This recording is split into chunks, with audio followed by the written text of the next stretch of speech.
ইসলামকে নিয়ে আসি বলতে হয় তাই, কিন্তু আমাদের স্বভাব হলো এই ইসলামকে বাদ দেই, তারপর চেয়ারে বসি। কিন্তু আজকের থেকে আমাদের নিয়ত থাকবে ইসলামকে নিয়ে চেয়ারে বসবো। কয় টাকার মালিক?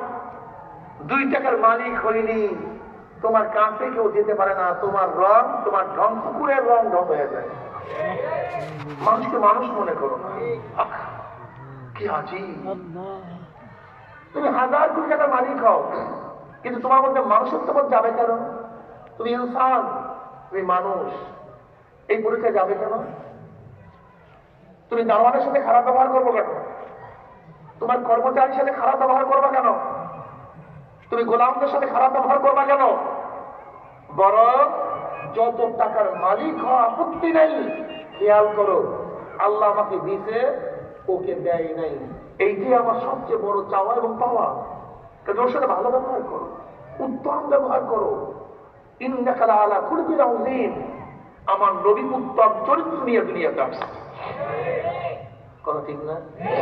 এই চরিত্র ঠিক নেই, ব্যবহার ঠিক নেই বলে আমাকে মানুষ ভয় করে। তোমাকে ভয় করবে কেন? মানুষ পাগলা কুকুরকে ভয় করে, মানুষ জাতি সাপকে ভয় করে, মানুষ হিংস্র প্রাণীকে ভয় করে। তোমাকে ভয় করবে কেন? তুমি কি পাগলা কুকুর হয়েছ? হিংস্র প্রাণী হয়েছ? তোমাকে ভয় করবে কেন? তোমাকে মহাব্বত করবে, তোমাকে শ্রদ্ধা করবে। হ্যাঁ, ভয় করবে। যেরকম সন্তান বাবাকে ভয় করে, এই শ্রদ্ধার ভয় তোমাকে করবে। যেরকম ছাত্র তার উস্তাদকে ভয় করে, শ্রদ্ধার ভয় করবে। কিন্তু তোমাকে ভয় করে তোমার জুলুমের ভয়। মানুষ মানুষকে সম্মান করে ইজ্জত করবে তার খারাপিয়াতের কারণে, তার হিংস্রতার কারণে, তার ক্ষতির কারণে। মানুষ মহাব্বতে কাউকে ভালোবাসবে না। এটা কিয়ামতের আলামত। আজকে যুবক যেমন একটা হবে, আমাদের মধ্যে কয়টা খ্যাতবোধ থাকবে ভাই? কি কি? ইসলাম আগে কোনটা? এরপরে সব। ইসলাম আগে, বাবা আমার পরে। ইসলাম আগে, মা আমার। ইসলাম আগে, সন্তান আমার। ইসলাম আগে, ব্যবসা আমার। ইসলাম আগে, দল আমার। যদি ইসলামের সাথে দলের সংঘর্ষ হয় না, ইসলাম বাদ দল ঠিক।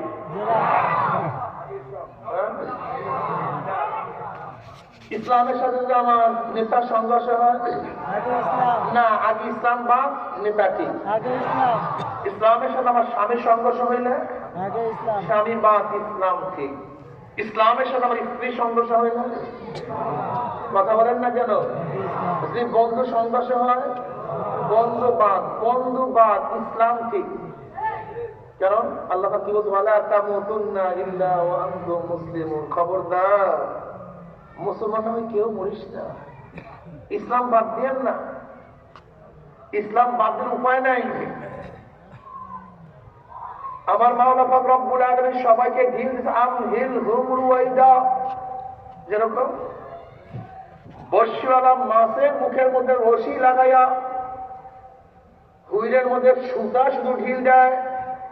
মাছ মনে করছে আমি বর্ষি থেকে শুকিয়ে আসছি, কিন্তু বর্ষিওয়ালার ডাক দিয়া বলে, হে মাছ শোনো, তোমার মুখের মধ্যে আমি শুকনো তীক্ষ্ণ বর্ষি লাগাইয়া দিছি। আমার হুইলের মধ্যে রশির কোনো অভাব নাই। তুমি পানির মধ্যে দৌড়াইতে থাকো, দৌড়াইতে দৌড়াইতে দৌড়াইতে দৌড়াইতে যখন দুর্বল হয়ে যাবা, তোমার পেটখানা পানির উপরে ভাসাইয়া দিবা। আমি যখন হুইলের মধ্যে ঘুরান দেব, টান দেব, তুমি যতই চেষ্টা করো না কেন আর পানির মধ্যে থাকতে পারবা না। আমার মাওলা পাক রব্বুল আলামিন তোমাকে আমাকে কাউকে 30, কাউকে 40, কাউকে 50, কাউকে 60, কাউকে 70, কাউকে 80 বছরের ঢিল দিয়া হায়াত দিয়া কাউকে ধনী বানায়া, কাউকে গরিব বানায়া, কাউকে আসামি বানায়া, কাউকে জজ বানায়া, কাউকে সুখী বানায়া, কাউকে দুঃখী বানায়া, কাউকে ডাক্তার, কাউকে রোগী বানায়া, কাউকে প্রেসিডেন্ট, প্রাইম মিনিস্টার, কাউকে প্রজা বানাই আল্লাহ, কাউকে ধনী, কাউকে গরিব বানাই আমার মাওলা পাক রব্বুল আলামিন 30, 40, 50 বছরের ঢিল দিয়া আমার মাওলা কুল্লু নাফসিন যায়িকাতুল মাউত, মৌতের একটা রশি লাগাইয়া দিছে, বর্ষি লাগাইয়া দিছে। বান্দা ঘোর ঘুরতে ঘুরতে ঘুরতে ঘুরতে যখন তোর সময় শেষ হয়ে যাবে, মৃত্যুর আশা খেয়ে পড়িয়া যাবি, মৃত্যুর বিছানায় তোর পেট খানা ভাসাইয়া দিবি। তুই যত বড় টাকার মালিক হও না কেন, যত বড় ক্ষমতার মালিক হও না কেন, তুই যত বড় ডাক্তার হও না কেন, যত বড় জ্ঞানী দার্শনিক হও না কেন, আমার আজরাইল যখন তোর বাড়ির দরজায় সিটি মারিয়া বসবে, আমার আজরাইল যখন তোর বাড়ির মধ্যে নক করিয়া বসবে, তুই আমেরিকায় গিয়েও চিকিৎসা কর, লন্ডন গিয়েও চিকিৎসা কর, ওপেন হার্ট সার্জারি করো না কেন, কিডনি পরিবর্তন করো না কেন, রক্ত চেঞ্জ করো না কেন, মাওলানা আজরাইল থেকে তোকে কেউ রক্ষা করতে পারবে না। ওয়ালাউ কুনতুম ফি বুরুজিন মুশাইয়াদা, যদি আসমানের বুরুজে গিয়ে পালাইয়া যাও, সেখানে আমার মাওলানা আজরাইল হাজির হয়ে যাবে। সাত তবক জমিনের নিচে যদি পালাইয়া যাও, আমার মাওলানা আজরাইল হাজির হয়ে যাবে। লোহার সিন্ধুকের মধ্যে পালাইয়া গেলে আমার মাওলানা আজরাইল হাজির হয়ে যাবে। এ আমার ছাত্র বাবারা, এ আমার যুবক বাবারা, মনসুর ইবনে আম্মার রাহমাতুল্লাহ আলাইহি বলেন, মনসুর ইবনে আম্মার রাহমাতুল্লাহ আলাইহি, যুবক খবরদার, জৈব যদি তোমাকে ধোকায় ফেলাইতে না পারে। এ যুবক, তুমি কি দেখো নাই কত যুবককে জৈবন ধোকায় ফালাইয়া জাহান্নামের মধ্যে ফালাইয়া দিছে, ইবাদত করতে পারে নাই। শুধু যুবককে জৈবন ধোকা দিছে। আগামীকাল আগামীকাল আগামীকাল আগামী বছর আগামী বছর করতে করতে করতে করে দুনিয়া থেকে বিদায় হয়ে গেছে, কিন্তু তওবা করতে পারে না। ও আমার ট্রেনের ছাত্র বাবারা, তুমি কি দেখো নাই নাইনের কত ছেলেরা দুনিয়ার থেকে বিদায় হয়ে গেছে? ও আমার নাইনের ছাত্র বাবারা, তুমি কি দেখো নাই এইটের কত ছেলেরাও দুনিয়ার থেকে বিদায় হয়ে গেছে? ও আমার এইটের ছাত্র বাবারা, তুমি কি দেখো নাই সেভেনের কত ছেলেরা হঠাৎ দুনিয়ার থেকে বিদায় হয়ে গেছে? এ বাবা, তুমি কি তোমার সন্তানের লাশ কাঁধের মধ্যে দাও নাই? এ বাবা, তুমি তো তোমার সন্তানের লাশ কাঁধের মধ্যে নিয়ে ফেলাইছো, অথচ তুমি বাবা তোমার সন্তান দুনিয়া থেকে বিদায় হয়ে গেছে। এ দাদা, হে নানা, তুমি কি তোমার নাতির জানাজা উপস্থিত হও নাই? এ বড় ভাই, তুমি কি তোমার ছোট ভাইকে দাফন করো নাই? এ বন্ধু, তোমার বন্ধুকে চিরতরে তুমি বিদায় দাও না বাবা রে। আজকে দুনিয়ার ব্যবসায় একবার লস গেলে বারবার ব্যবসা করিয়া লাভ করার আশা করা যায়। আজকে দুনিয়ার পরীক্ষায় একবার ফেল করলে বারবার পরীক্ষা দিয়া পাস করার আশা করা যায়। আজকে দুনিয়ার মামলায় ম্যাজিস্ট্রেট করে হারলে জজ করে আপিল করিয়া, জজ করে হারলে হাই করে আপিল করিয়া, হাই করে হারলে সুপ্রিম করে আপিল করিয়া জেতার আশা করা যায়। কিন্তু খোদা না খাস্তা, খোদা না খাস্তা, খোদা না খাস্তা, মুগতের মামলায়, কবরের মামলায়, কিয়ামতের মামলায়, ওই মিজান পুসরাতের মামলায় যদি একবার স্লিপ কাটিয়া যায়, আর তো দ্বিতীয়বার আপিল করা যাবে না। আল্লাহ, মুগতের চান্স একবার, দ্বিতীয়বার কোনো চান্স নাই। কবরে যাওয়ার চান্স একবার, একবারই চান্স, দ্বিতীয়বার ঢুকার কোনো চান্স নেই। বাবারে, কি নিয়ে রওনা করছো? দুনিয়ার প্রত্যেকটা কাজ বারবার করা যায়, কিন্তু মৃত্যু আর দুইবার আসবে না, দ্বিতীয়বার তওবা করা যাবে না। আল্লাহ, তুমি আমাদের সবাইকে তওবা করার তৌফিক দিয়ে দাও, সবাইকে তওবা করার তৌফিক দিয়ে দাও। এ বড় ভাই, তোমার ছোট ভাই তো ইবাদত করা শুরু করেছে, তুমি বড় হইয়া কেন ইবাদত করবা না? এ বাবা, তোমার সন্তান ইবাদত করা শুরু করছে, তুমি বাবা হইয়া কেন মাওলার ইবাদত করবা না? এ দাদা, হে নানা, তোমার নাতি আমার মাওলার পাগল, তুমি দাদা নানা হইয়া এখনো কেন মাওলার পাগল হবে না? হে বড় লোক, তোমার দারোয়ান, তোমার কর্মচারী আমার মাওলার পাগল, তুমি মালিক হইয়া কেন মাওলাকে ধরবা না? হে মা, তোমার মেয়ে আমার মাওলার পাগল, তোমার মেয়ে কত সুন্দর বোরকা পরে, কত ইবাদত করে, তুমি মা, নানা, নানি, দাদি হইয়া কেন মাওলার ইবাদত করবা না? মাওলার কাছে কি কৈফিয়ত দিবা? আমার মাওলার কাছে কি কৈফিয়ত দিবা? খবরদার।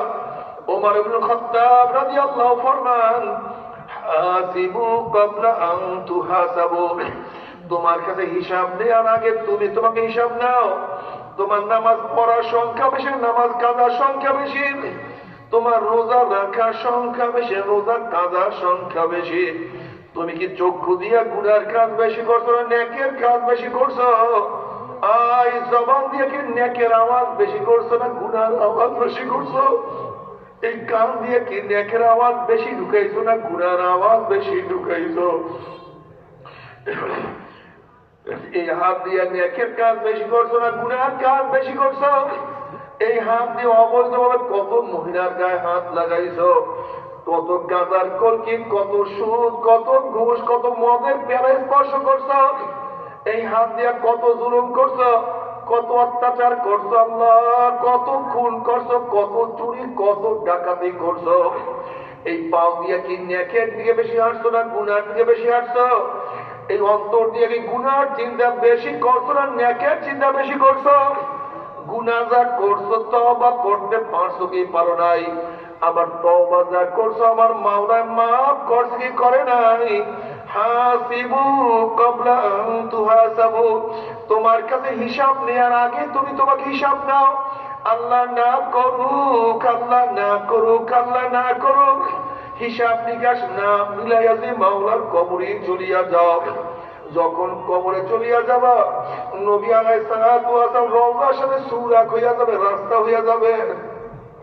ফেরেশতারা মুসলমান হাজার রজুল যেন ওই ব্যক্তিকে নাফরমান দেখবেন, নবীর মাথার সাথে নাফরমানের মাথার মিল নাই, নবীর চেহারার সাথে নাফরমানের চেহারার মিল নাই, নবীর পোশাকের সাথে নাফরমানের পোশাকের মিল নাই, নবীর দলের সাথে নাফরমানের দলের মিল নাই, নেতার সাথে মিল নাই, নীতির সাথে মিল নাই, আদর্শের সাথে মিল নাই। তখন নাফরমান আমার নবীকে চিনতে পারবে না। নাফরমান তখন বলবে হা হা লাদরি, হা হা লাদরি, আমি ওনাকে চিনি না, ওনার সাথে আমার কোনোই পরিচয় নাই। অমনি আমার মার একটা দিয়ে বলে কাযাবা আদুল্লাহ, আমার দুশমন মিথ্যা কথা বলছে, এ কবরের মাটি চাপ দে। অমনি কবরের দুই পাশের মাটি এমন ধরে চাপ মারবে, চাপে চড়ে এক পাথরের কাটি আর এক পাথর লাগাইয়া ফেলাইবে। সাপ জড়াইয়া দেওয়ার অমনি 99 সাপ আসিয়া নামাকে পেট বাড়িয়া ফেলাইবে। ফেরেশতারা আগুন ধরাইয়া দেয়, অমনি কবরটা হুফরাতুম মিন হুফরাইন নার, জাহান্নামের কুয়া হইয়া যাবে। বাবারে, কোথায় রওনা করছো, কি নিয়ে রওনা করছো? মনকে বুঝারে মন। 1,00,000 বা 2,24,000 পয়গাম্বর কোনদিন মিথ্যা কথা বলতে পারে না। কোটি কোটি আল্লাহর ওলিরা কোনদিন মিথ্যা কথা বলতে পারে না। আল্লাহ তার কোন গুনাহ নিয়ে মাওলার কবরে যায়। আমার নবী বলছে কোন কোন নাফরমানের কবরের মধ্যে একটা নাই দুইটা 99টা সাপ জমা হইয়া যাবে। আমার নবী বলছেন ওই কবরের সাপ এত বিষাক্ত, দুনিয়ার কোন কর্নার থেকে দিয়ে, দুনিয়ার কোন কর্নার থেকে যে সাপটা শ্বাস ফালাইতো, ওই বিষে গোটা দুনিয়ার গাছপালা তরুলতা সব পুড়িয়া সারকার হইয়া যাইত। একটা ঘাস পর্যন্ত মাটির উপর উঠতে পারতো না। একটা কামড়ের 40 বছরের মধ্যে বিষ নামবে না। আল্লাহ তুমি মাফ করিয়া দাও বাবারে। কি নিয়ে রওনা করছো, কোথায় রওনা করছো? হিসাব নিকাশ না মিলাইয়া কেউ মাওলার কবরে যাইও না। কামাই সময় চলিয়া যাইতে আছে, কামাই করো, নামাজ করো, রোজা রাখো, জিকির করো, নেক কামাই করো, সময় চলিয়া যাইতে আছে, সময় চলিয়া যাইতে আছে। 1 ঘন্টা যায়, কবরে গিয়ে 1 ঘন্টা অগ্রসর হইয়া গেলাম। 1 দিন চলিয়া যায়, 1 দিন কবরে অগ্রসর হইয়া গেলাম। 1 সপ্তাহ, 1 মাস, 1 বছর কবরে অগ্রসর হইয়া গেলাম। কেউ তো কবরের কিনারায় কিনারায় চক্কর লাগানো শুরু করিয়া দিছি। আল্লাহ তুমি আমাদের সবাইকে মাফ করিয়া দাও। কবরের মধ্যে হাজার হাজার বছর থাকতে হবে। এরপর আল্লাহ পাক কিয়ামতের ময়দান কায়েম করবে। আল্লাহ পাক কালামে পাকের মধ্যে ফরমান, ইউরাফুল মুজরিমুনা বিসীমাহুম ফায়ুখাযু বিন-নাওয়াসি ওয়াল আকদাম।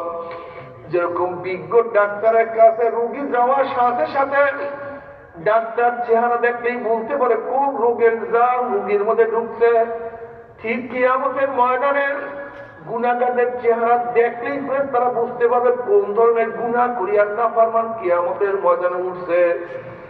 এই আয়াতের তাফসীরে নবী আলাইহিস সালাতু ওয়াস সালাম বিভিন্ন ধরনের চেহারার কথা বয়ান করছে। যারা দুনিয়ার মধ্যে হারামখোরদের চেহারা কিয়ামতের ময়দানে শুয়ারের সূরত হইয়া যাবে।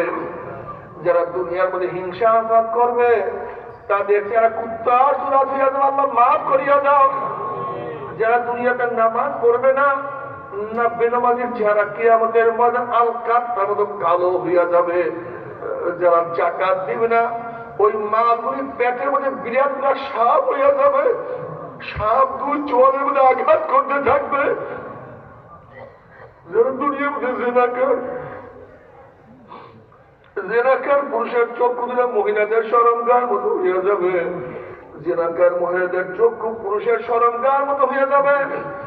জিনাকার মহিলাদের পেটের মধ্যে একটা আগুনের বাচ্চা হবে। বাচ্চা আস্তে আস্তে বড় হবে, কি যে ব্যথা, যন্ত্রণা সহ্য করতে পারবে না। বাচ্চা প্রসাব হবে না, বাচ্চা শুধু মাথা বাইর হবে।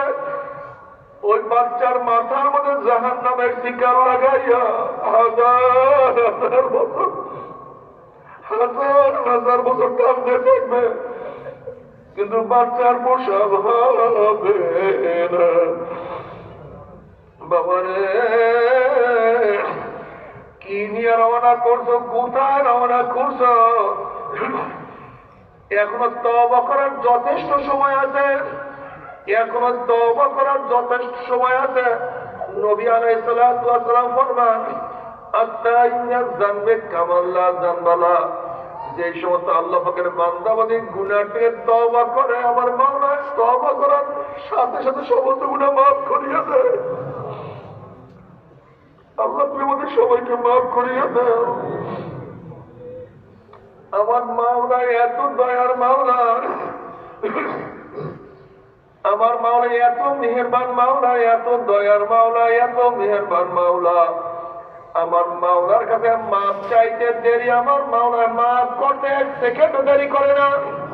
কিন্তু খবরদার খবরদার খবরদার, তওবা না করিয়া কেউ মাওলার কবরে যাইও না। আল্লাহ পাক রব্বুল কিয়ামতের ময়দানে আমলনামাকে ওজন করবেন। فأما من ثقلت موازينه فهو في عيشة راضية। যাদের নেকের পাল্লা ওজন হইয়া যাবে, আমার মাওলা তাদেরকে জান্নাতের ফয়সালা দিয়ে দিবেন। وأما من خفت موازينه فأمه هاوية। আর যাদের নেকের পাল্লা হালকা হইয়া যাবে, গুনার পাল্লা ভারী হইয়া যাবে, فأمه هاوية। আল্লাহ পাক রব্বুল আলামিন তাদেরকে হাদিয়া জাহান্নামের ফয়সালা দিয়ে দিবে। এখন আল্লাহ পাক নিজেই প্রশ্ন, ওমা আদরাকা মা হিয়া, তোমরা কি জানো হাবিয়া কোন জাহান্নামের নাম? হাবিয়া জাহান্নামের ধরনটা কি তোমরা কি জানো নাকি? আল্লাহ পাক প্রশ্ন করার পরে নিজেই আবার জবাব দেন, নারুন হামিয়া। হামিয়া এমন একটা হাবিয়া জাহান্নাম, যেরকম পানির মধ্যে ডুব দিলে চারিদিকে পানি, আর পানি ছাড়া কিছুই থাকে না, উপরে নিচে চারিদিকে পানি। নারুন হামিয়া। হাবিয়া এমন একটা জাহান্নাম, যার ডাইনে আগুন, বামে আগুন, উপরে আগুন, নিচে আগুন, সামনে আগুন, পিছনে আগুন। আগুনের একটা মটকা, আগুনের একটা কুয়া, আগুনের একটা গর্ত। বাবারে সহ্য করতে পারবি? ওই জাহান্নামের এক রাজাও কেউ তো সহ্য করতে পারবো না। কেউ যদি বলতো, হুজুর আমার পাও তলায় আর গুনার কাজ করবো না, তবে আল্লাহর কসম করে বলতে সবাই সামনে তোমার 100 বার পায়ে ধরতে রাজি আছি বাবা, তারপরও গুনার কামের কাছেও যাইও না। বলতো হুজুর গুনার কাজ আমি করব, জাহান্নামে আমি যাবো, আপনার এত প্রেশান কেন? আপনার এত কিসের ঠ্যাক করছে? আপনি কেনই বাবার হাতে পায়ে ধরতে চান? বাবা তুমি বিচার করো, তুমি যদি কোনো পুকুরের পাড় থেকে হাঁটিয়া যাও, আর যদি দেখো পুকুরের পাড়ে কোন একটা বাচ্চা পানি নিয়ে খেলা করতে আসে, তুমি বাচ্চাকে চেনো অথবা নাই চেনো, তুমি যদি মানুষ হইয়া থাকো, ওই বাচ্চাকে পুকুরের পাড়ে রাখিয়াই কিন্তু যাইতে পারবা না। যখন তুমি বাচ্চাকে পানির থেকে তুলবা, বাচ্চা তোমার লাঠি দিবে, কামড় দিবে, গালি দিবে, তখন তুমি বাচ্চাকে বলবো রে বাচ্চা তুমি তো বুঝো না, তুমি পানির খেলার মজা পাইয়া পানির সাথে খেলতে আসো, বাধা দেওয়ার কারণে তুমি লাঠি দাও, কামড় দাও, গালি দাও। ওরে বাচ্চা পানির সাথে খেলতে খেলতে খেলতে খেলতে হঠাৎ পানির মধ্যে পড়িয়া যাও, আর তো অসহজে পানির থেকে উঠবা না। আমরা কোরআন এবং হাদিসের দৃষ্টিতে দেখতে আছি, কতকে আল্লাহ পাকের বান্দাবাড়ি সিনেমায় মজা পাইয়া, ভিসিআরে মজা পাইয়া, গানে মজা পাইয়া, ডান্সে মজা পাইয়া, মদে মজা পাইয়া, নামাজ কাজায় মজা পাইয়া, রোজা ছাড়ায় মজা পাইয়া, দুনিয়ার ক্ষমতায় মজা পাইয়া, এক কথায় গুনার কাজায় মজা পাইয়া জাহান্নামের কিনারায় বসে খেলা করতে আছে, নাচানাচি আনন্দ ফুর্তির মধ্যে লিপ্ত হয়ে গেছে। আল্লাহ না করুক, আল্লাহ না করুক, আল্লাহ না করুক, এই খেলা করা অবস্থায়, নাচানাচি করা অবস্থায় হঠাৎ যদি বিশদ আপনার ধাক্কা দিয়া হয়, অমনি উল্টে ঘুম করে জাহান্নামের মধ্যে পড়ে যেতে পারে বাবা, আর তোমরা সহজে জাহান্নাম থেকে উঠবে না। তবে মুমিন মুসলমান বলতে সবাইরই মনে চায় গুনার থেকে ফিরিয়া নেক আমল করিয়া মাওলার জান্নাতে মধ্যে সবাইরই যাইতে মনে চায়। গুনাহ নিয়া মাওলার জাহান্নামে কাউরি কিন্তু যাইতে মনে চায় না। কিন্তু কেনই বা আমরা নেক আমল করতে পারি না, কেনই বা গুনার কাম ছাড়তে পারি না? এর মূল কারণ হলো আপনার এবং আমার পিছনে নফস এবং শয়তান লাগিয়া রয়েছে। এই নফস এবং শয়তানকে ফেরার জন্য যে কোন একজন হক্কানি আল্লাহ ওলির হাতে হাত দিতে হবে রে বাবা। খবরদার, বর্তমান জমানায় পীর মুরিদের ভেজাল, ব্যবসা, শিরক, বিদআত, হিংসা, হাসাদে পরিণত হয়ে গেছে। সমস্ত আল্লাহর নিয়ামত যে পীরের 5 জন মুরিদের মধ্যে আলহামদুলিল্লাহ